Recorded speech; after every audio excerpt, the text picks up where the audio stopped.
Hello दोस्तों, ज्ञान plus में आपका विशेष स्वागत है। मैं धीरेन्द्र स्टैटिक्स बताने के लिए फिर से आपके सामने हाजिर हूँ। मैं एक नए टॉपिक के साथ आया हूँ और स्टैटिक्स मैंने आपको बताया था कि मेजर्स ऑफ सेंट्रल टेंडेंसी यानी कि केंद्रीय प्रवृत्ति की माप।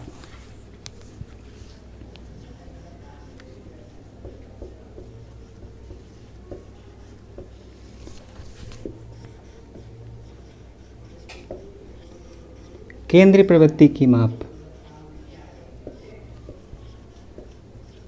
देखिए इसका पार्ट 1 है। ये पार्ट 2 में भी कुछ चीज़ें दी हुई गई हैं।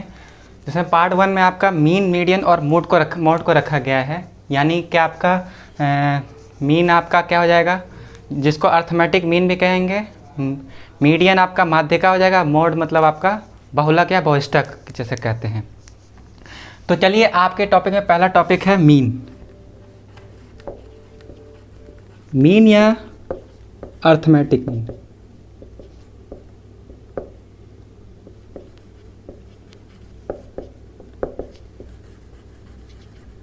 या इसको कहते हैं समांतर माध्य।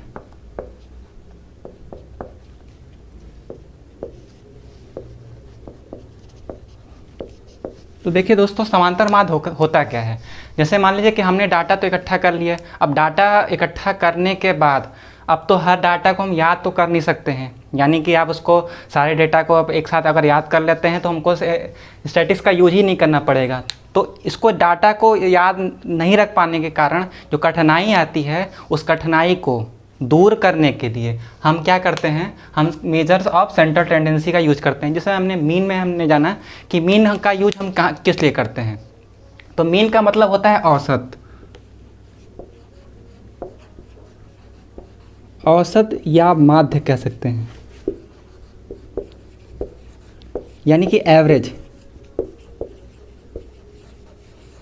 एक क्लास में विद्यार्थियों की संख्या को औसत में ज्ञात करना, आयु स्तर औसत में ज्ञात करना, जनसंख्या औसत में ज्ञात करना, सारी चीज़ों को औसत में ज्ञात करने के लिए हम अर्थमेटिक मीन का यूज कर सकते हैं। तो देखिए इसको क्या होता है, इसको हम क्या करते हैं, विशेष समंकों को याद रखने के लिए, समंकों को भली भांति समझ सकें और उनकी तुलना कर सकें, तो हम क्या करेंगे, यहाँ पे अर्थमेटिक मीन का यूज करेंगे। अब देखिए अर्थमेटिक मीन का क्या होता है। अर्थमेटिक मीन जो होती है, ये आपकी आवर्ती वितरण और ये आपके केंद्रीय पार्ट होते हैं, सेंट्रल। आपके एग्जाम में पूछ सकता है कि कौन से भाग होते हैं, तो ये केंद्रीय भाग होते हैं, जिसे हमको सेंट्रल पार्ट कहते हैं। सेंट्रल पार्ट है ये आपका।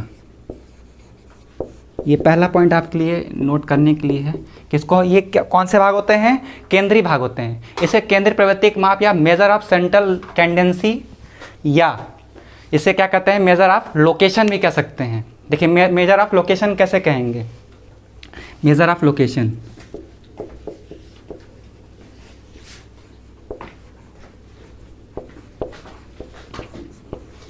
लोकेशन। तो मेजर ऑफ लोकेशन आपका क्या है, जैसे औसत, जैसे हम कोई भी चीज़ औसत के रूप में ज्ञात करते हैं, तो मूल आपको दिया गया है, जो कोई मूल दिया गया उसको हम औसत के रूप में ज्ञात कर लेंगे। और जो मेजर ऑफ लोकेशन था, ये आपका क्या होता है, ये विद्यमान मूल्य, ये जो होता है औसत मूल्य, चारों ओर से क्या होता है, चारों ओर से, चारों ओर का क्या होता है, ये चारों ओर का समंक का एक मूल्य विद्यमान रहता है।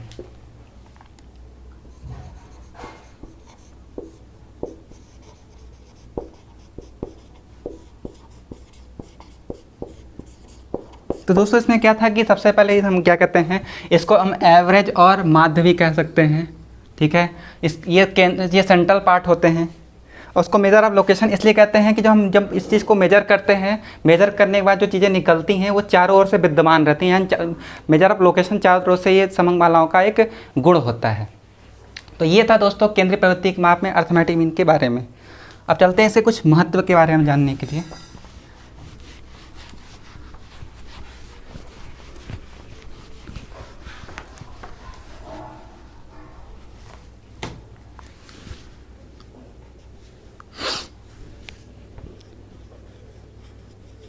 मीन का इम्पोर्टेंस या महत्व लिखिए। माध्य,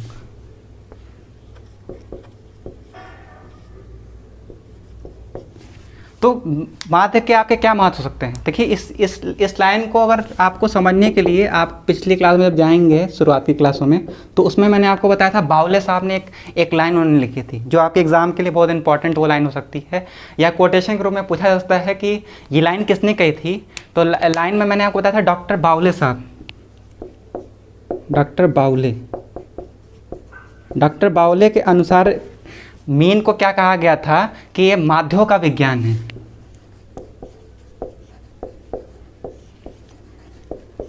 माध्यों का विज्ञान, या ऐसे कहेंगे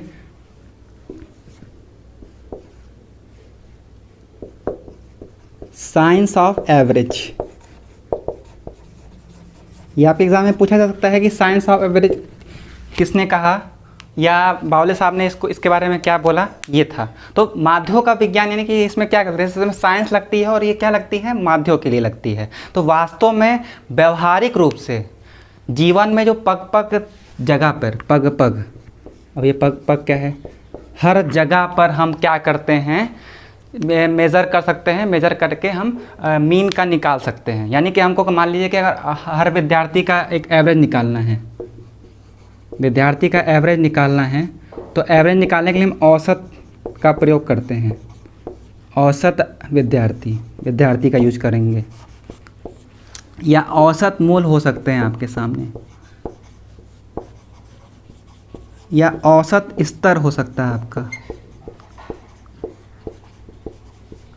आपके क्वेश्चन बनते जा रहे हैं हर विद्यार्थी के लिए। जब निकालने हैं तो एवरेज चीज़ निकालने, मान लीजिए कि उन्होंने कितने नंबर टोटल विद्यार्थी ने पाया, तो टोटल विद्यार्थियों की संख्या,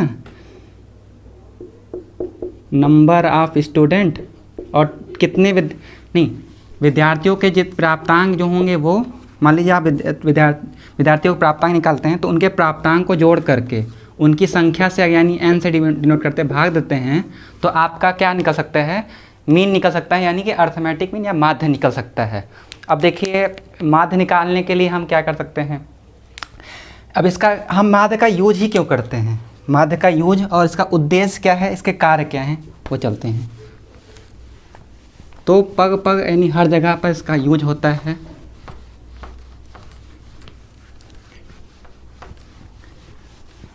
अब आते हैं, जानते हैं कि समांतर माध्य या मीन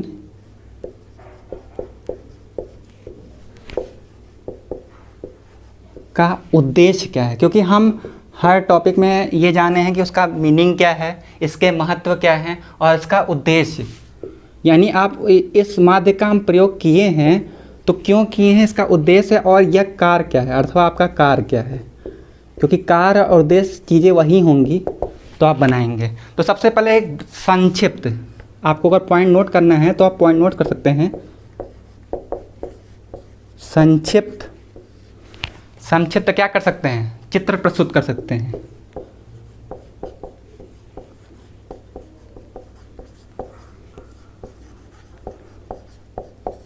दोस्तों दूसरा पॉइंट क्या हो सकता है कि तुलना में भी सुविधा। आप जानते हैं कि हम जब स्टैटिक्स का प्रयोग करते हैं तो तुलना के लिए जरूर प्रयोग करते हैं, तुलना की सुविधा।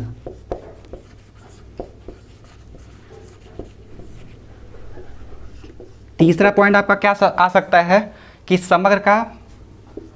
समग्र यानी हम लोग सैंपलिंग पढ़े थे, समग्र का प्रतिनिधित्व कह सकते हैं, प्रतिनिधित्व।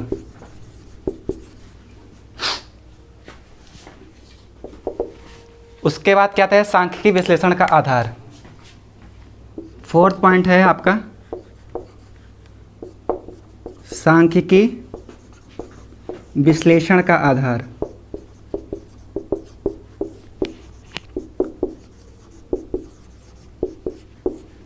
फिफ्थ पॉइंट आपका है भावी योजनाओं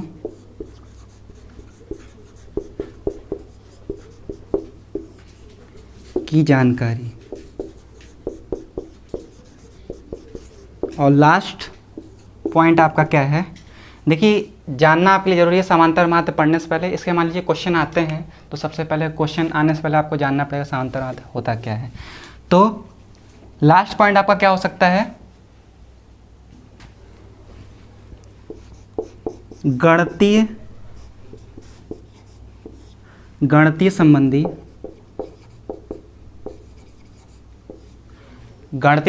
का प्रदर्शन।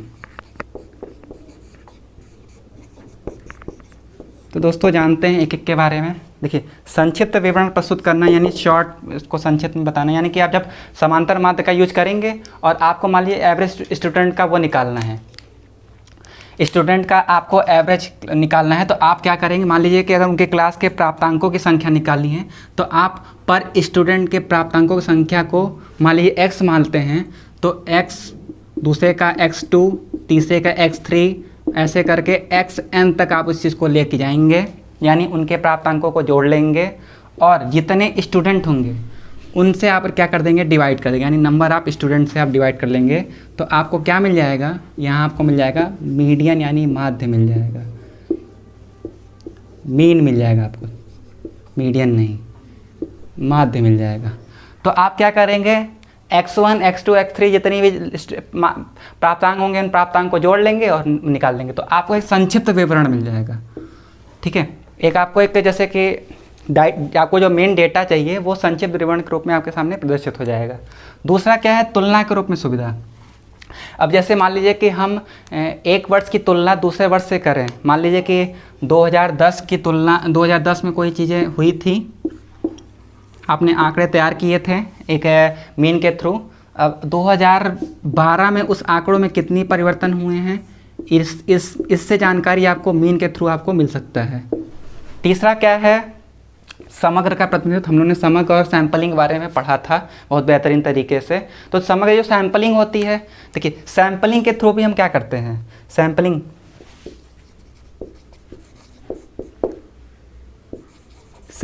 के थ्रू हम क्या करते हैं कि हम इनकी जांच आराम से कर सकते हैं। देखिए सैंपलिंग का यूज करेंगे तो हम जल्दी से किसी चीज़ की जांच कर लेंगे, क्योंकि समग्र का यूज करेंगे तो हमको टाइम लगेगा कि एक एक डाटा को जानकर जाकर आंकड़े इकट्ठा करना और उनके बारे में जानकारी देना। तो सैंपलिंग का थ्रू इसमें इसका बहुत बड़ा रोल होता है।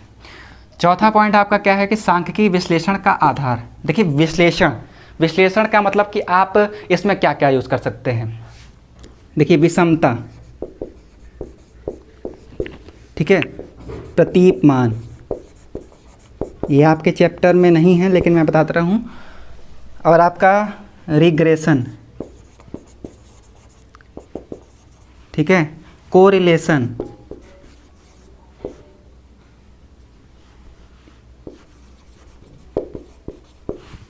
और आपके कई होते हैं एक्सेट्रा आपकी। तो इनका विश्लेषण कर कर आप आधार को इसके थ्रू आपको आधार निकालना, इनका विश्लेषण इन्हीं के थ्रू होता है, ये सब सारी चीज़ों का विश्लेषण करना। ठीक है, भावी योजनाएं, मान लीजिए कि भावी योजनाओं को एकत्रित करना। जैसे भावी योजनाएं में क्या हो सकता है कि आप कुछ नीतियां तैयार कर रहे हैं, कुछ क्रिएटिविटी कर रहे हैं, उन क्रिएटिविटी को क्या कर सकते हैं आप, मार्गदर्शन कर सकते हैं। जैसे कि आपने भावी योजनाओं के लिए कोई डाटा तैयार किया और उन डाटा के लिए आपको क्या है, आपको वो आगे चल के आपको भविष्य में काम दे सकती है, इसलिए हम डेटा को तैयार करते हैं। 6 और लास्ट पॉइंट ये है कि गणितीय संबंधी प्रदर्शन। मान लीजिए कि आपको समांतर माध्य निकालना है और 2 स्कूलों का या किसी स्कूलों का निकालना है या 2 बच्चों का ही निकालना है, तो आप क्या करेंगे। मान लीजिए कि आपके पास एक नाम का कोई बच्चा है और कोई बी नाम का बच्चा है, तो आप क्या करेंगे, आप इनको कैसे तौलेंगे कि ये इससे अच्छा है या ये इससे अच्छा है, कंपैरिजन आप कैसे करेंगे। तो इन कंपैरिजन करने के लिए हम क्या यूज करेंगे, समांतर माध्य का यूज करेंगे कि ए के मार्क्स अच्छे हैं, ए के अंक अच्छे हैं बी के, या बी के अंक अच्छे हैं ए के अकॉर्डिंग। तो इन गणितीय संबंधी माध्य यानी कि हम क्या करते हैं, हम मीन निकालते हैं, मीन निकालने के बाद हम एक एवरेज निकालते हैं। मान लीजिए कि गणित, अंग्रेजी, हिंदी सब चीज़ों का निकाल लिया, सारे विषयों का निकाल दिया और जितने विषय उनसे भाग दे दिया। अब जो आया वो जो होगा वो मान लीजिए ए का निकाला, इसी तरह हमने बी का निकाल लिया। अब बी का जो एवरेज आएगा, अब देखेंगे इनमें कौन अच्छा है, तो तुलना करने के लिए हम गणितीय संबंधी का प्रयोग कर सकते हैं। तो ये थे आपके कुछ महत्व आपके कुछ उद्देश्य थे जो हम समांतर माध्य के लिए यूज करते थे कि संक्षिप्त विवरण आपने निकाल लिया। तुलना करने के लिए हम क्या कर सकते हैं कि हम 2 वर्षों की तुलना कर दिए। समग्र का प्रतिनिधित्व यानी कि हम सैम्पलिंग के थ्रू भी सारे कार्य कर सकते हैं। चौथा पॉइंट आपका क्या है, विश्लेषण मतलब कि आपकी विषमता, प्रतीयमान या सारी कोरिलेशन, इंटरप्रिटेशन, सारी चीज़ इसमें आप विश्लेषण करने के बाद आप चीज़ों को निकालते हैं। फिर भावी योजनाओं की जानकारी, भावी योजनाएं मार्गदर्शन करने के लिए आप पहले से डेटा तैयार करके रख दिए हैं तो सारी चीज़ निकल गई। गणितीय संबंधी प्रदर्शन, तो मान लीजिए दोनों का आंकड़ा जैसे ए और बी का आपने दिया, पॉइंट को नोट करना है, नोट कर लीजिए।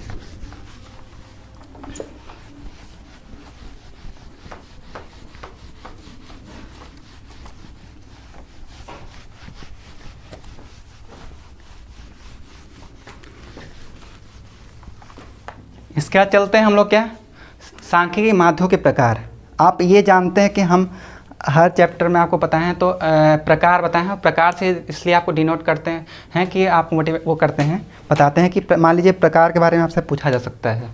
वहाँ MCQ जो क्वेश्चन बनेंगे प्रकार से ही बन सकते हैं, चाहे वो आप पीसीएस के एग्ज़ाम के लिए दे रहे हो, चाहे आप स्टैटिकल पोस्ट CGL के लिए दे रहे हो, चाहे आगामी एग्ज़ाम आपके ASO जो होने वाले हैं, जो अभी डेट नहीं आई है उसके लिए, लेकिन आप अपनी तरह से पढ़ते रहिए। तो सांख्यिकी के प्रकार, देखिए प्रकार का जानना यहाँ जरूरी है। काइंड्स यानी टाइप्स ऑफ स्टैटिक्स, सांख्यिकी माध्य।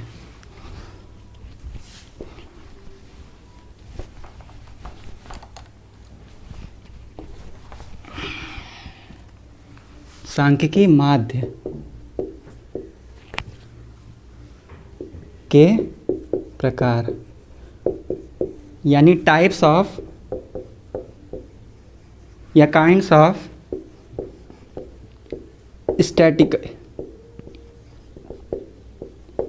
स्टैटिकल मीन या अर्थमेटिक मीन या ओनली मीन आप कह सकते हैं इसको। तो देखिए जो आपके जो सांख्यिकी माध्यों के जो प्रकार हैं, इनको हम सुविधा की दृष्टि से इनको हम 2 प्रकार से बांट सकते हैं।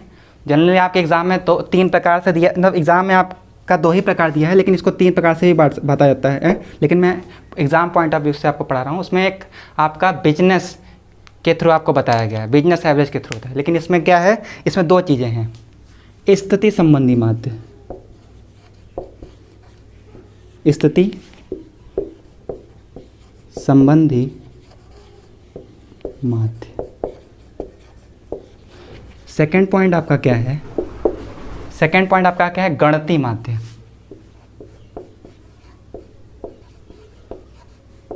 गणितीय संबंधी माध्य। अब इसको इंग्लिश में जान लीजिए, क्योंकि इंग्लिश में मान लीजिए जानना जरूरी है। एवरेज ऑफ पोजिशनल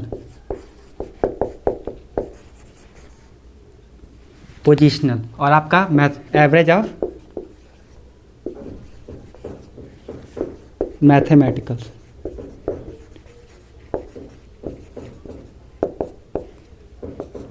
ठीक है, तो ये आपके जो होते हैं टाइप्स वो 2 प्रकार के हो सकते हैं, आपका स्थिति संबंधी माध्य और गणितीय संबंधी माध्य। आपके एग्ज़ाम में पीसीएस के एग्ज़ामों में एक बार ये क्वेश्चन पूछा गया था कि आपका जो बहुलक होता है, बहुलक या भूष्टक इसको कहते हैं। एग्ज़ाम में कभी कभार भूष्टक ले जाता है, लोग कन्फ्यूज जाते हैं कि भूष्टक क्या है, या मोड कहेंगे इसको। ये जो है ये कैसा आपका माध्य है, तो आपको ये पता चले कि ये स्थिति संबंधी माध्य है या गणितीय संबंधी माध्य है। तो ये क्वेश्चन आपके एग्ज़ाम में पूछा गया था, आपको नोट करना है, नोट कर लीजिएगा। तो मैं आपको ये बता भी दे रहा हूँ कि ये आपका क्या है, ये आपका पोजिशनल है। तो देखिए पोजिशनल, आपको मैं पहला पॉइंट बताता हूँ, पोजिशनल ये आपका लिखना है, लिख लीजिए। अब पोजिशनल में देखिए एक पहला क्या क्या चीज़ें आती हैं आपकी, वो आती है बहुलक या भूष्टक या इन इंग्लिश में मोड कहते हैं इसे। मोड देखिए मैं आपको नॉर्मल बताता हूँ। मोड क्या होता है कि जिसमें आपको कोई डेटा दिया हो और उसमें नंबर ऑफ हाईएस्ट नंबर जो सबसे ज़्यादा अंक उसमें होंगे, मान लीजिए 7 6 5 4 7 2 1 7। अब ऐसे इसमें देखिए क्या सबसे ज़्यादा क्या दिख रहा है, 7 7 7 7, तो इसका भूइष्ठक बहुला क्या मोड क्या हो जाएगा, 7 हो जाएगा। ये आपके सिलेबस में है। सबसे पहले आपको क्या पढ़ना है, अर्थमेटिक मीन। तो दूसरा देखिए स्थिति संबंधी माध्य में आपका बहुला क्या भूइष्ठक चीज़ें आएंगी, ठीक है, भूइष्ठक। सेकंड आपका क्या होता है, मीडियन या माध्यिका। अब देखिए स्थिति संबंधी बात में दो चीज़ आती हैं, भूइष्ठक या मीडियन। अब आपसे वहाँ एग्जाम में अब आपको पता होना चाहिए कि ये भूइष्ठक और मीडियन जो होता है स्थिति संबंधी माध्य में रखा गया है सारी चीज़ें। सेकंड आपको कि मैंने क्या बताया था, सेकंड बताया था मैथमेटिकल यानी कि गणितीय। एक क्वेश्चन आपका यहाँ से तैयार हो जाएगा, गणितीय संबंधी माध्य यानी मैथमेटिकल में देखिए 4 चीज़ें आती हैं। सबसे पहले समांतर माध्य जो आप पढ़ रहे हैं। अब आपसे यही पूछ लिया जाए कि अर्थमेटिक मीन कैसा माध्य है, तो आप बता लेंगे मैथमेटिकल, क्योंकि मैथमेटिकल के थ्रू इसको हम करते हैं, ठीक है। अर्थमेटिक मीन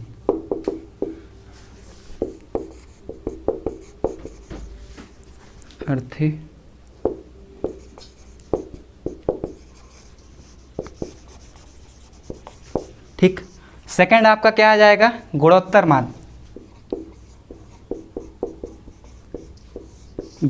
माध्य। ये आपका केंद्रीय प्रवृत्ति के माप सेकंड में आप पढ़ेंगे, जियोमेट्रिक मीन।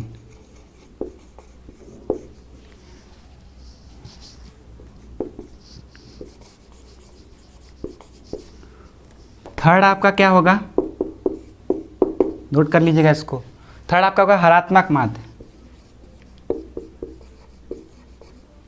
हरात्मक माध्य यानी हार्मोनिक मीन इसे कहते हैं।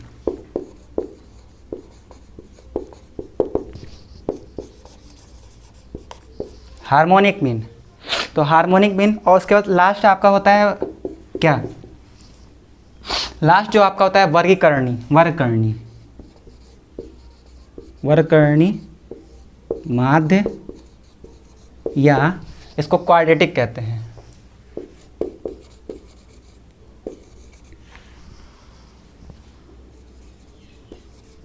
Quadratic mean. तो देखिए आपके सामने इस यहाँ से प्रश्न क्या बन सकते हैं कि स्थिति संबंधी यानी पोजिशनल, ठीक है, इसमें आपके 2 आते हैं।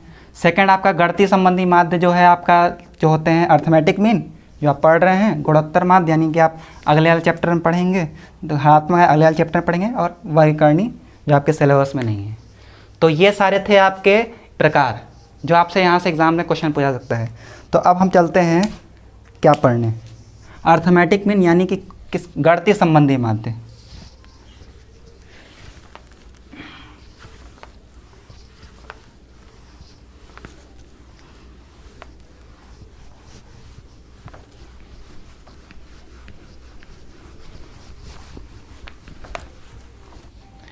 क्या हम लोग पढ़ रहे थे,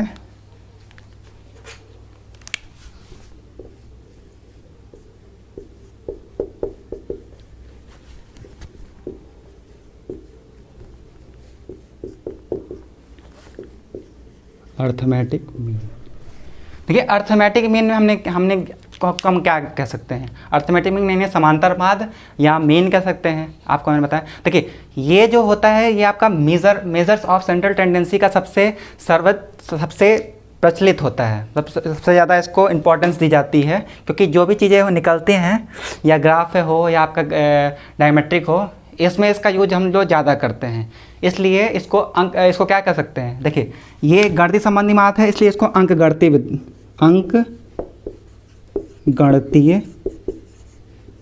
माध्य भी कह सकते हैं। गणितीय संबंधी माध्य है इसलिए इसको अंक गणितीय माध्य भी कह सकते हैं, या माध्य कहते हैं। तो ये आपका प्रश्न बन सकता है, अंक गणित संबंधी माध्य किसे कहते हैं? तो आपको समांतर माध्य को कहना पड़ेगा। ठीक है, समान अर्थ में हम क्या कहते हैं, औसत या, ये औसत या माध्य हम कहते हैं, बताया था ना आपको, औसत, औसत के रूप में प्राप्त समंक, समंकों का संकलन क्या कहलाता है? आपका समांतर माध्य। ठीक है, समांतर माध्य कहलाएगा। तो अंक गणितीय माध्य आपको जानना जरूरी था। ठीक है, इसके बाद आप जान लीजिए कि समांतर माध्य जो ये पोजिशनल संबंधित हैं। अब समांतर माध्य में भी प्रकार हैं, वो सांख्यिकी माध्य समांतर संबंधी माध्य में भी एक प्रकार हैं, इनको भी कुछ प्रकारों में बांटा गया है। वो सांख्यिकी माध्य में उन चीज़ को बांटा गया है। अब देखिए समांतर माध्य में भी दो चीज़ें हैं।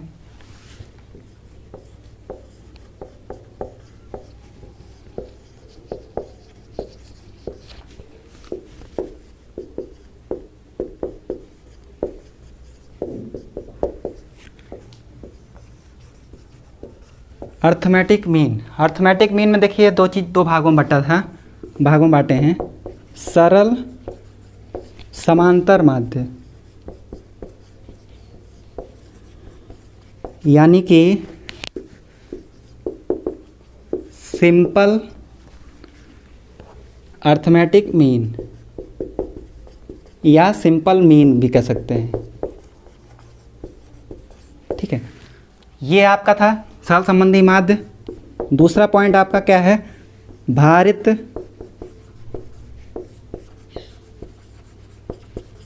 प्रकार आपसे पूछा सकता है, भारित समांतर माध्य, या इसको क्या कह सकते हैं, वेटेड, वेट अर्थमेटिक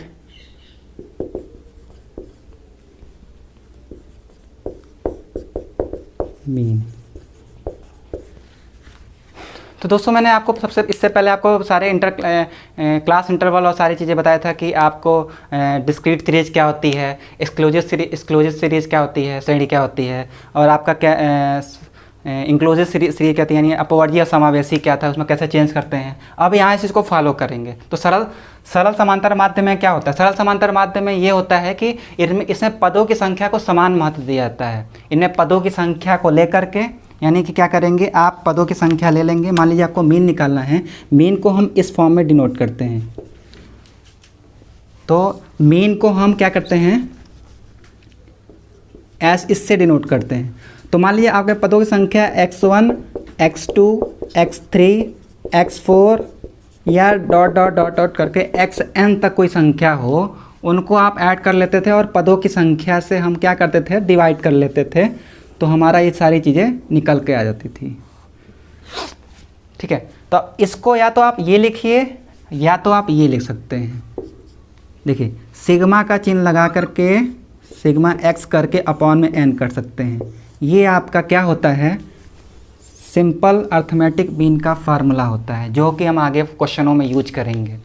तो आप इन संख्या को ऐड करने के बाद सिग्मा x कर लेंगे, उसके बाद आपने पदों की संख्या से भाग दे देते हैं, तो सरल समांतर माध्य यानी सिंपल अर्थमेटिक मीन हमारे सामने निकल जाता है। भारित समांतर माध्य क्या, देखिए यहाँ पे क्या था, इसमें पदों की संख्या से मूल्य दिए रहते हैं।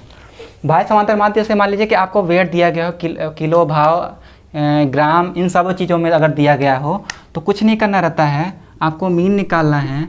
तो आप क्या करेंगे, सारे वेट को जोड़ लेंगे, वेट 1, वेट 2, वेट 3, ठीक है, dot dot dot dot weight n तक जोड़ लेंगे, और वेट से ही आप क्या कर लेंगे, या तो वेट कह लीजिए या तो n कह लीजिए, उसे डिवाइड कर लेंगे। ठीक है, ये आपको उसमें, या तो आप इसको क्या कह सकते हैं, या तो इसको कह सकते हैं सिग्मा। देखिए सारे पदों को जोड़कर हम सिग्मा W कर लेंगे और अपॉन में फिर n कर लेंगे या W कर लेंगे, तो आपको ये आपका भारित समांतर माध्य का सूत्र निकल के सामने चला आ जाएगा। अब देखिए, अब यहाँ पे मैंने आपको 3 सीरीज बताई थी। 3 सीरीज कौन सी थी, पहला आपका था इंडिविजुअल सीरीज, इंडिविजुअल सीरीज थी। इंडिविजुअल सीरीज के बाद आपका डिस्क्रीट सीरीज थी, और डिस्क्रीट सीरीज के बाद आपका क्लास इंटरवल था। यानी कि आपका कंटिन्यूस सीरीज थी। तो इन जगह पे इन तीनों फार्मूलों का हम यूज कैसे करेंगे, फॉलो कैसे करेंगे, ठीक है, इम्प्लीकेशन उसका वहाँ कैसे होगा, वो चीज़ें जान चलते हैं। तो सरल देखिए समांतर माध्य जो होगा आपका सरल समांतर माध्य, जिसमें हम वैल्यू को जोड़ करके उन पदों की संख्या से भाग देते थे, यानी सिग्मा x अपॉन में n इन पदों की संख्या। वेट को क्या करेंगे, वेट को जोड़ करके n से भाग देते थे, तो ये सारी चीज़ निकल के आती है। अब चलते हैं कि सरल समांतर माध्य में को ही लेकर आगे चलते हैं, क्योंकि वेट वाले क्वेश्चन से बस आपका सूत्र पूछा जा सकता है, बाकी इससे क्वेश्चन बहुत कम बनते हैं।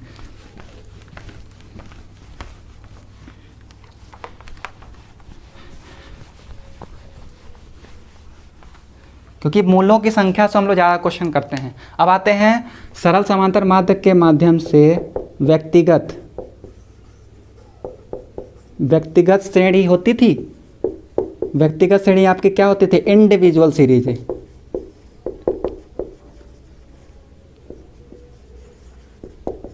इंडिविजुअल सीरीज क्या होती थी, इंडिविजुअल सीरीज में हम क्या करते थे कि हम क्या करते थे, कोई पद दिया हो 2, 5, 7, 1, 6, 9, 11 ऐसे पदों की संख्या हमारे सामने दे दिया करती थी और हम इसको इंडिविजुअल सीरीज कह दिया करते थे। तो देखिए इसको सॉल्व करने के दो तरीके हैं। सॉल्व करने के दो तरीके क्या हैं कि एक तो आपका डायरेक्ट मेथड। डायरेक्ट मेथड में क्या होगा कि जैसे हम लोग ने अभी पढ़ा कि सबसे पहले क्या करेंगे, आप इसको पॉइंट यहाँ नोट करना चाहते हैं तो नोट कर लीजिए। सबसे पहले आप डायरेक्ट मेथड का यूज़ करेंगे। डायरेक्ट मेथड में क्या होता है,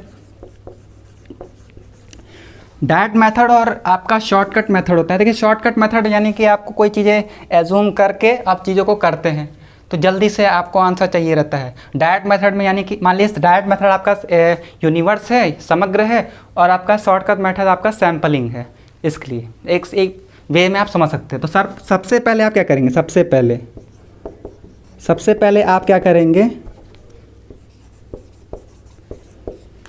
आप क्या करेंगे, अपने पूरे पदों या मूल्यों की संख्या जोड़ लेंगे। मैंने आपका ना सरल समांतर माध्य से यानी n1, n2, n3 इन सब को ऐड कर लेंगे। ये आपके चरण हैं प्रैक्टिकल स्टडी में, इसको सॉल्व करने के n1 तक। आप क्या करेंगे, सारे पदों को सबसे पहले जोड़ लेंगे और इनको जोड़ने के बाद इसको क्या कहेंगे, सिग्मा x के फॉर्म में इसको हम रख देंगे, जिसको हम लोग सिग्मा x कहते हैं। यानी आपके एग्जाम में पूछा जाता है कि इसको कैसे प्रदर्शित कर सकते हैं, तो सिग्मा x के थ्रू प्रदर्शित कर सकते हैं। दूसरा आपका क्या है, सबसे पहले आप पदों को जोड़ लेंगे। दूसरा क्या है, इसमें पदों की संख्या से भाग दे देंगे। पदों की संख्या से भाग देंगे, यानी जो n होता है, n क्या हो गया, टोटल पदों की संख्या जितने भी चीज़ें आप पास n1 ये मान लीजिए n तक गया है ना, तो इन n से आप क्या कर देंगे, उसको डिवाइड कर देंगे और फिर आप क्या फार्मली एक सूत्र लगा देंगे। सूत्र क्या लगेगा, कोई वो नहीं है, सिग्मा x यानी जो आपने यहाँ जोड़ा अपॉन में n यानी जो आपने यहाँ से आपको भाग देना है। तो ये रहा आपका 3 चरण में इस चीज़ को सॉल्व करने का। तो व्यक्तिगत श्रेणी में आप क्या करें, सबसे पहले पदों को जोड़ें, पदों की संख्या यानी n से भाग देंगे तो आपके सामने चीज़ें निकल के आ जाएगी। ये था आपका डायरेक्ट मेथड। अब आप चलते हैं शॉर्टकट मेथड। ये चीज़ें काफ़ी लंबी थी, मैंने आपको शॉर्ट में पढ़ाया है, जो आपको डायरेक्ट एग्ज़ाम में मिलेंगे।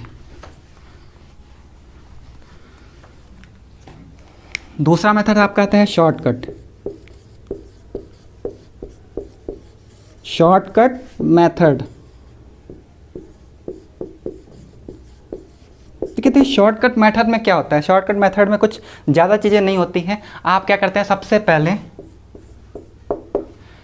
पहले आप क्या करते हैं, किसी भी संख्या को आप क्या मान लेते हैं, एज्यूम कर लेते हैं।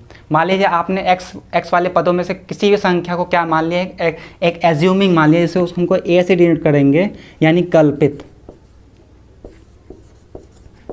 यानी एज्यूम। आपको मैं इसको क्वेश्चन के थ्रू मैं आपको बताऊंगा कि कैसे फॉलो हो रहा है, ठीक है। एज्यूम कर लेंगे यानी किसी एक संख्या को आपने क्या कर लिया, कोई भी संख्या ली, उनमें से कोई भी संख्या ली, उसको आप क्या कर लिए, एज्यूम कर लिए। और लास्ट में इनको एज्यूमिंग जो होती हैं, इनका योग हमेशा शून्य आता है, एग्जाम में आपसे पूछा जा सकता है। लेकिन आप क्या करेंगे, आप क्या करेंगे कि कल्पित माध्य का आप प्रयोग करेंगे, ठीक है। और उसी कल्पित माध्य में यानी कि आप क्या करेंगे, x लेंगे, x में से वो पद को क्या करते जाएंगे, अगले पदों को घटाते चलेंगे। कोई मान लीजिए आपने कोई संख्या ले ली, मान लीजिए 2 4 5 7 9 ऐसे ले लिया, आपने एजोमिंग इसको मान लिया, तो आप इसको इससे घटाएंगे, फिर इससे घटाएंगे, फिर इससे करेंगे, फिर इससे सारे घटाएंगे, तो जो आएगा वो आपका एजूमिंग के लिए हुआ। और ये जो संख्या आपकी होगी 5, इसको हम ए से एजूम करके 5 कर देंगे, और इनका जो योग आएगा आपका, वो आपका क्या आएगा, dx आएगा, ठीक है। उसके बाद क्या कर लेंगे, आप पदों की संख्या को घटा लेंगे, कल्पित माध्य आपने ले लिया, और आपने x में से आप उस संख्या को घटाते चले गए, फिर आप सारी चीज़ें आपको आपके सामने आ जाएगी। एजूमिंग आपने किया, क्वेश्चन के थ्रू मैं आपको बताऊंगा। दूसरा पॉइंट क्या है, दूसरा पॉइंट आपका यही था कि आप इसको एजूम कर लेंगे, एजूम करके उसको घटाएंगे। थर्ड पॉइंट आपके सामने क्या आएगा, देखिए थर्ड पॉइंट आपके सामने क्या है कि आप इन सभी को जोड़ लेंगे। अब देखिए जो आपका जो एजूमिंग करके आएगा, तो उसमें आपको जो जोड़ेंगे उसको हम dx के फॉर्म में रखेंगे, ठीक है। जो आएगा, मान लीजिए आपने इसको यहाँ माइनस किया, तो कोई ना कोई तो वैल्यू यहाँ पे आपकी आएगी, इन वैल्यू को हम dx के फॉर्म में रखेंगे, और इस dx को जो आएगी टोटल, इसको सिग्मा dx, यानी टोटल जो वैल्यू होगी वो सिग्मा dx के थ्रू जोड़ ली जाएगी। अब आप क्या करेंगे, ये थर्ड पॉइंट सिग्मा dx आपको यहाँ से निकाल लेना है, ठीक है। उसके बाद आप क्या करेंगे, देखिए मैं आपको यहाँ लिख दे भी देता हूँ आपको नोट करने के लिए।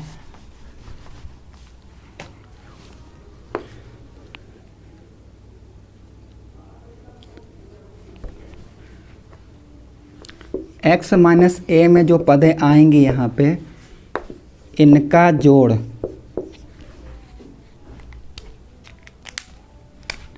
जोड़ कर लेंगे। जोड़ करने के बाद आप क्या करेंगे, आपको चीज़ें मिल के आ जाएंगे, सिग्मा dx के फॉर्म में आपको यहाँ से मिल के आ जाएगी। जो यहाँ पे dx के फॉर्म मिल जाएगी, आप इसको रख लेंगे। उसके बाद आपका पास चौथा पॉइंट क्या आ जाएगा, देखिए एक सीरीज है, इस सीरीज को आप फॉलो करते हैं तो आपको क्वेश्चन आराम से आ जाएगा। तो सिग्मा dx आएगा, अब आप क्या करेंगे, पदों की संख्या से भाग दे देंगे। अब आपको लग रहा होगा कि शॉर्टकट मेथड, तो शॉर्टकट नहीं तो लॉन्ग कट लग रहा है, लेकिन जब आप क्वेश्चन सॉल्व करेंगे तो आपको लगेगा कि हाँ ये शॉर्टकट है ही वाकई में। पदों की संख्या से यानी n से आप क्या करेंगे, n से आप भाग दे देंगे, n से आप भाग दे देंगे। भाग देने के बाद क्या होगा, लास्ट आपका जो सूत्र लगेगा वो क्या हो जाएगा। अब यहाँ पे सूत्र चीज़ें चेंज जाएंगी, जिसको मैं नीली पेन से आपको लिख दे रहा हूँ।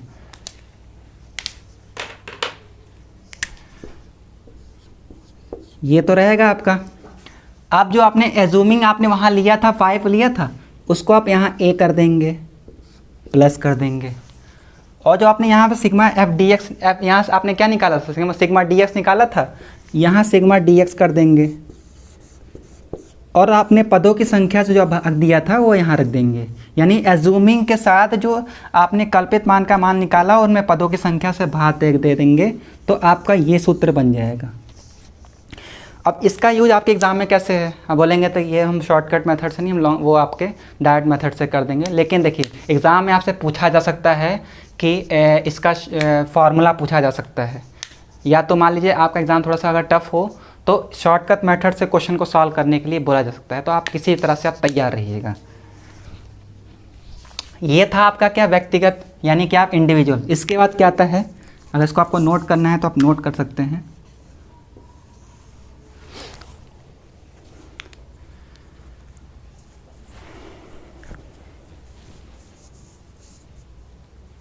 चलिए आप वीडियो पॉज करके कर लीजिएगा।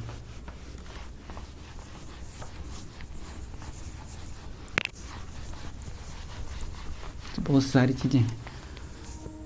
दूसरा आपका क्या होता है, खंडित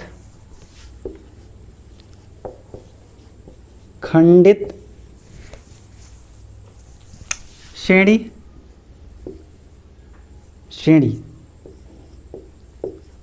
या इसको विच्छिन्न श्रेणी भी कहते हैं, क्या कहते हैं इसको? विच्छिन्न श्रेणी।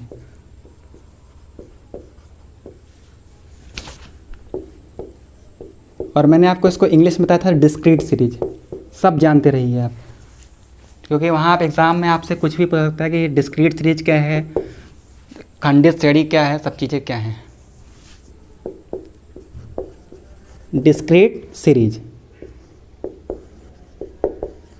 अब देखिए डिस्क्रीट सीरीज में आपको क्या बताया था कि मान लीजिए यहाँ क्या था, मान लीजिए 1 2 3 4 5 ऐसे करके दिया रहता था। तो आप क्या करते थे कि 1 जो है वो 3 बार है, 2 है जो है वो 5 बार है, 3 जो है 3 बार है, 4 7 बार है, और ये आपका 1 बार है। तो आप इसकी आवृत्ति जो होती थी यानी फ्रिक्वेंसी जो होती थी वो बढ़ जाती थी आपके इंडिविजुअल के अकॉर्डिंग। तो अब देखिए यहाँ पे आप फार्मूलों का यूज कैसे करेंगे। खंडित श्रेणी में अगर क्वेश्चन आपको दे दिया जाए तो आप कैसे करेंगे? तो सबसे पहले आप ये जानेंगे क्या, सबसे पहले आप डालेंगे कि इसमें भी डायरेक्ट और शॉर्टकट मेथड है। तो डायरेक्ट मेथड में आप क्या करेंगे?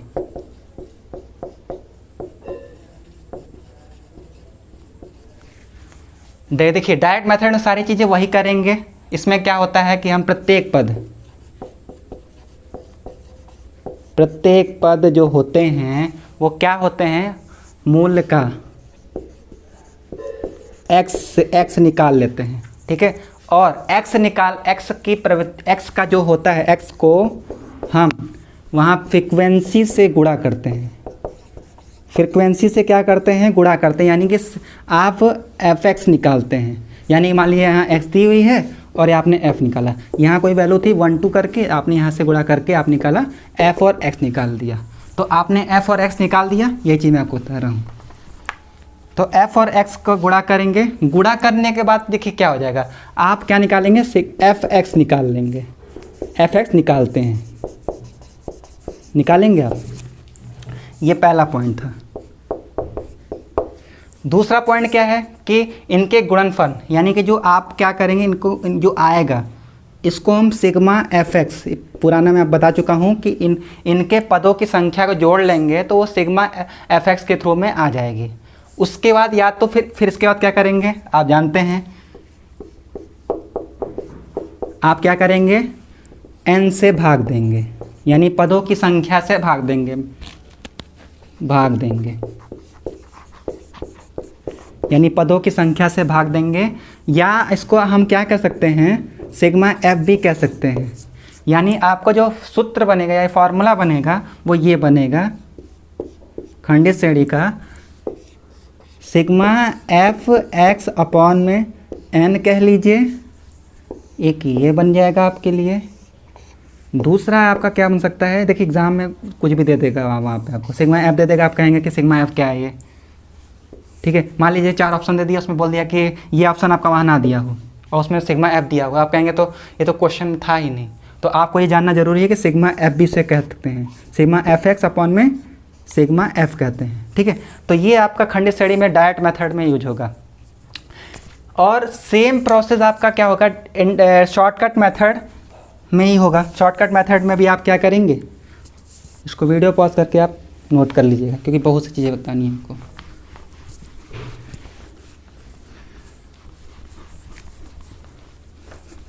शॉर्टकट मेथड में क्या होगा,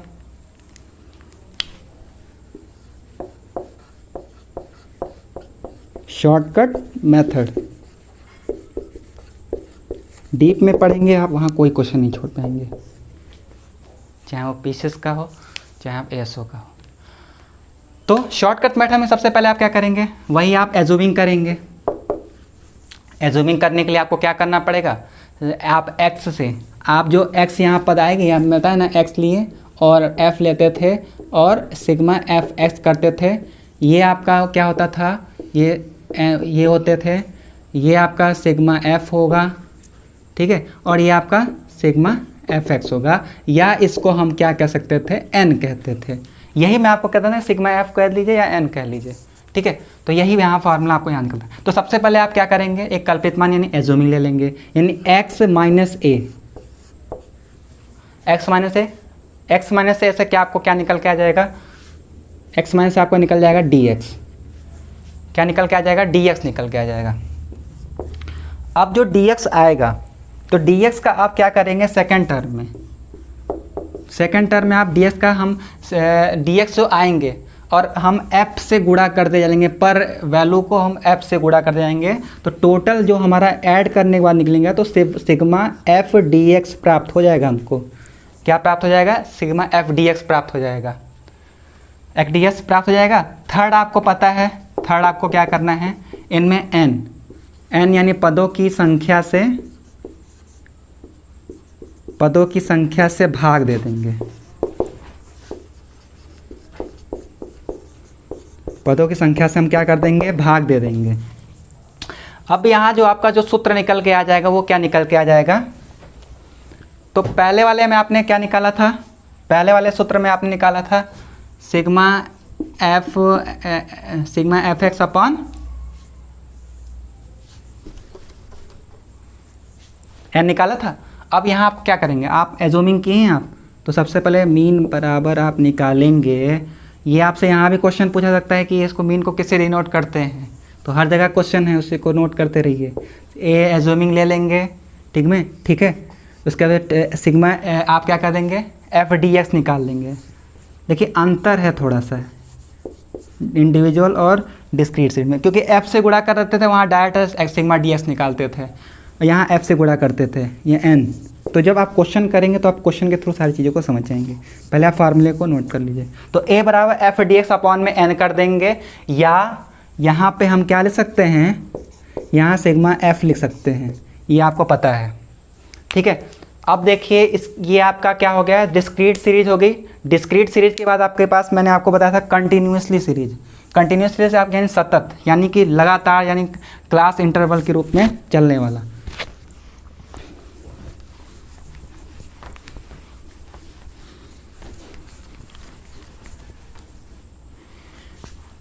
ये काफ़ी किताबों के अध्ययन करने के बाद चीज़ें निकली हैं। जब आप बुक से पढ़ेंगे तो आपको समझ में आ जाएगा कितनी शॉर्टकट चीज़ें हैं।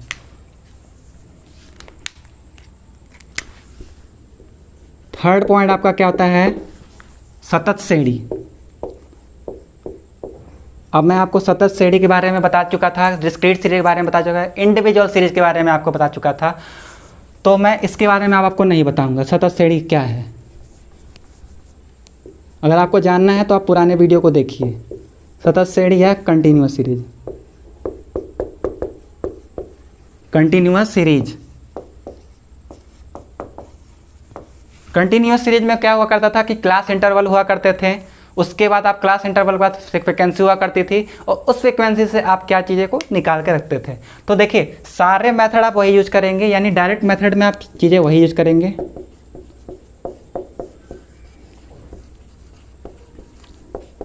डायरेक्ट मेथड में आपको मैंने बताया था कि कुछ नहीं करना है, कि सिग्मा जो होगा वो ये आपका निकलेगा, और आपका जो योग निकलेगा वो सिग्मा एफ एक्स निकलेगा। यानी कि जो आप क्या करेंगे, जो क्लास इंटरवल 10 से 20, 20 से 30, 30 से 40, 40 से 50, या आपको मैंने इसके बीच बताया था कि डिफ्रेंशिएट होंगे, इंक्लूसिव एक्सक्लूसिव सीरीज होगी, जो भी होगा वो चीज़ें चेंज करके लिखाएगा। अगर आपके एग्जाम में उसने नहीं बोला है कि इंक्लूसिव को इंक्लूसिव में चेंज करना है, तो आप जैसे का तैसा करेंगे, आपको वहाँ में कोई चीज़ें चेंजेस नहीं करनी है। लेकिन अगर आपको उसमें कहा कि इसको फॉलो करना है, तो आपको फॉलो करके क्वेश्चन को सॉल्व करना पड़ेगा। लेकिन आपका एग्ज़ाम है, ये रिटन एग्ज़ाम नहीं है, तो इतना आपको डीप में नहीं दे देगा, तो ये इस पर आपको ध्यान ही देना है। तो यहाँ से जो निकलेगा आपका, यहाँ से निकलेगा वो एक्स निकलेगा, और आप पास ऑलरेडी एफ यानी फ्रिक्वेंसी आपको दी रही होगी, और एफ एक्स का गुणा करके हम क्या कर लेंगे, यहाँ पे एफ एक्स निकाल देंगे, और एफ एक्स का योग करके सिग्मा एफ एक्स कर देंगे। तो यहाँ से सिग्मा एफ एक्स हमारे सामने यहाँ से आ गया।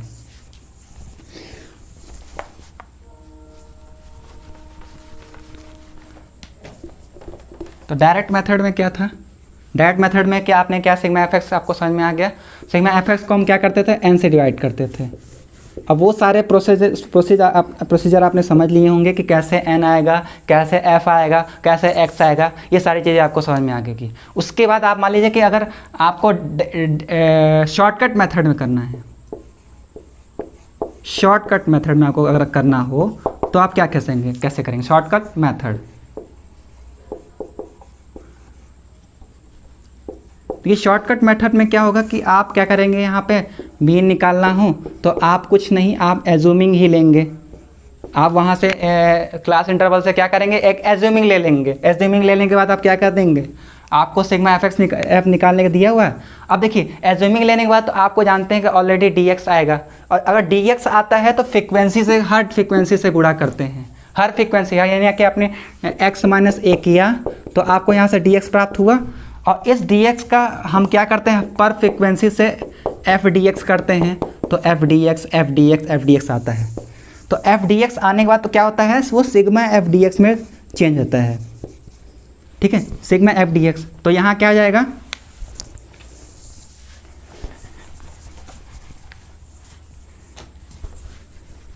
यहाँ क्या आ जाएगा, सिग्मा एफ डी एक्स आ जाएगा। और आप जानते हैं सिग्मा एफ डी एक्स को किससे भाग दे देंगे, सही बोल रहे हैं, एन से ही भाग देंगे। तो ये आपका क्या हो गया, कंटिन्यूसली सीरीज में डायरेक्ट मेथड और शॉर्टकट मेथड। अब देखिए इसके बाद क्या होता है, एक आपका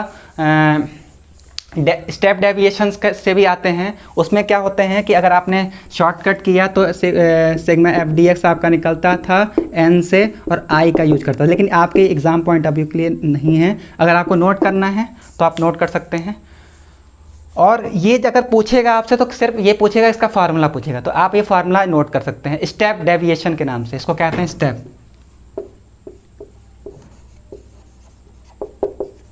स्टेप डेविएशन है ये आपका। और जो आपका एक और फार्मूला से क्वेश्चन पूछ सकता है, सिर्फ फार्मूले ही पूछेंगे उसके बारे में।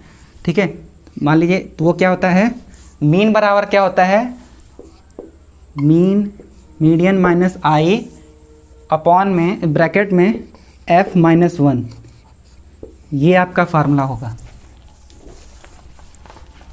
तो ये सब सारे फार्मूले आपको एग्ज़ाम में बहुत काम देंगे, क्योंकि फार्मूले से ही क्वेश्चन, शॉर्टकट क्वेश्चन पूछे जाएंगे। तो m माइनस आई ब्रैकेट में f माइनस 1 ब्रैकेट बंद, और ये होगा आपका एक फार्मूले। तो एग्ज़ाम में इन सब से क्वेश्चन पूछे गए थे, इनसे बस खाली फार्मूले पूछे गए थे। 4 ऑप्शन दे दिए गए थे कि इसमें से कोई फार्मूला बता दीजिए।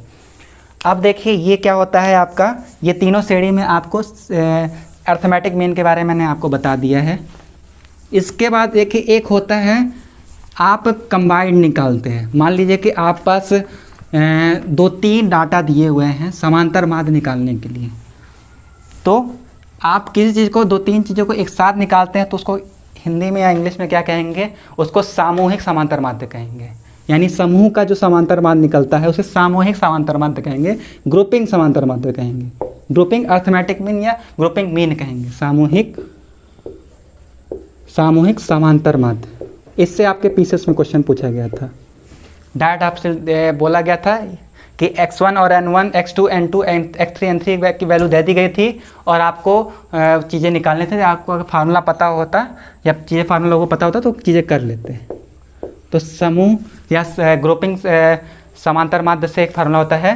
तो देखिए मीन है आपका, मीन को इसे डिनोट करेंगे, ऊपर बाहर लगे रहते हैं। तो कंबाइंड मीन है तो कंबाइंड, इसको ग्रुपिंग या कंबाइंड कहेंगे। तो कंबाइंड आपके लिए ज़्यादा उचित रहेगा। तो x1, जो x1 की वैल्यू x1 आपको दिया रहेगा n1, यानी x1 यानी कोई एक पद होंगे, एक पद का जोड़ेंगे, उसमें n1 से गुणा कर देंगे उनके पदों की संख्या से। वैसे x2 कोई पद आएगा, x2 कोई पद होंगे या उनको n2 से गुणा कर देंगे। इस तरह x3 होंगे n3। यहाँ तक जनरली तीन से ज़्यादा क्वेश्चन आपके नहीं बढ़ा के नहीं गए हैं, लेकिन मैं आपको बता रहा हूँ कि ये आपका अनंत तक जा सकता है x1 और n1। ठीक है, x1 और n1 आपका चला जाएगा। तो ये रहा आपका। उसके बाद आप क्या करेंगे, आप जानते हैं कि पदों की संख्या। आप देखिए यहाँ पदों की संख्या n नहीं आएगी।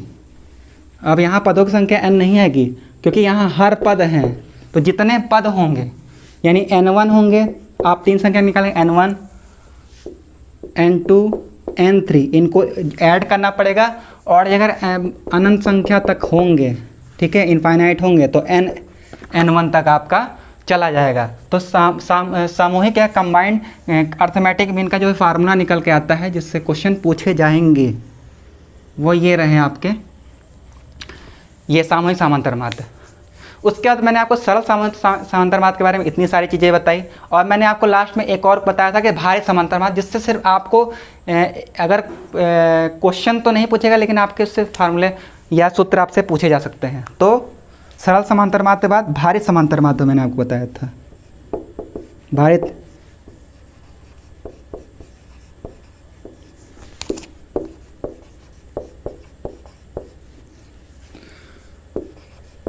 भारित समांतरमाद यानी कि वेट यानी कि आपको मात्रा में क्वालिटी नहीं दी, आपको क्वांटिटी में दी होगी, यानी कि केजी, ग्राम, आपका लीटर, मिलीमीटर, डेसीमीटर, डेकामीटर, जो भी जितनी चीज़ें हों उसमें दी होंगी। वेट आपसे ज़्यादा ये सब मैथ वहाँ पे नहीं पूछेगा। वेट अर्थमेटिक मीन,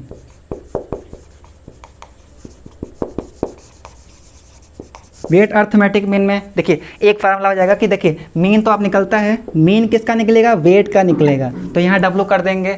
उसके बाद ये क्या हो जाएगा, इसके लिए डायरेक्ट इनडायरेक्ट मेथड का यूज नहीं, इससे ओनली एक फार्मूला डायरेक्ट मेथड का यूज करेंगे, ठीक है। तो सिग्मा, आप सारे पदों की संख्या मैंने बताया था W1, W2, W3 dot dot dot WN तक सारे पदों की संख्या को क्या कर लेंगे, ऐड कर लेंगे। तो सिग्मा W आ जाएगा, सिग्मा WX आ जाएगा, क्योंकि हम पदों की संख्या किससे, भारों को किससे गुणा करेंगे, हम भार को x से गुणा करेंगे। उसके बाद आप क्या कर देंगे, इसके भार से आप भाग दे देंगे, या तो इसको पदों की संख्या तो कहेंगे नहीं क्योंकि ये भार था तो भार से ही भाग दे देंगे। तो आपके लिए भारित समांतर माध्य के लिए ये सूत्र आपके सामने आ जाएगा। तो ये सब सारी चीज़ें थी कि मेजर ऑफ सेंटर टेंडेंसी में आपका अर्थमेटिक मीन के बारे में, और सारी जो चीज़ें हो सकती थी मैंने अर्थमेटिक मीन के बारे में आपको सारी चीज़ें बता दी। और आपसे वहाँ पे थ्योरी नहीं पूछेगा, न्यूमेरिकल क्वेश्चन पूछेगा। तो इन सबसे सारे क्वेश्चन आपसे मैं आपके सामने लेके आऊँगा। इसके बाद आपका जो मेजर्स ऑफ सेंट्रल टेंडेंसी का जो पार्ट है वो मीडियन है, यानी माध्यिका है। दूसरा पोर्शन आपका क्या है, मोड है, यानी बहुलक होगा, या इसको भूयष्टक कहेंगे। बार बार भूयष्टक इसलिए कह रहा हूँ कि एग्जाम में कई लोग कंफ्यूज होंगे, भूयष्टक ही क्या है, ये भूयष्टक है क्या। तो भूयष्टक आप जानते रहिए, उसको बहुलक को ही कहते हैं, ठीक है। तो ये दो टॉपिक हैं। इसके बाद आपका मेजर्स ऑफ सेंट्रल टेंडेंसी का पार्ट 1 खत्म हो जाएगा। तो दोस्तों हमने जो जितनी चीज़ें जानी उसको आप नोट कर लीजिएगा, और अगर आपको कहीं से बुकें मिले तो आप उसको क्वेश्चन को सॉल्व कर लीजिए। अगर आपको कोई चीज़ दिक्कत आती है तो आप कमेंट बॉक्स में लिख सकते हैं, या चीज़ आप मेरे पढ़ाने में जो भी कमी आती हो तो आप इसको कमेंट बॉक्स में लिख सकते हैं, मैं उसको सुधार कर लूँगा। तो आज के लिए सिर्फ इतना ही। इसके बाद नई वीडियो मिलते हैं मीन और मोड के लिए। तो थैंक यू।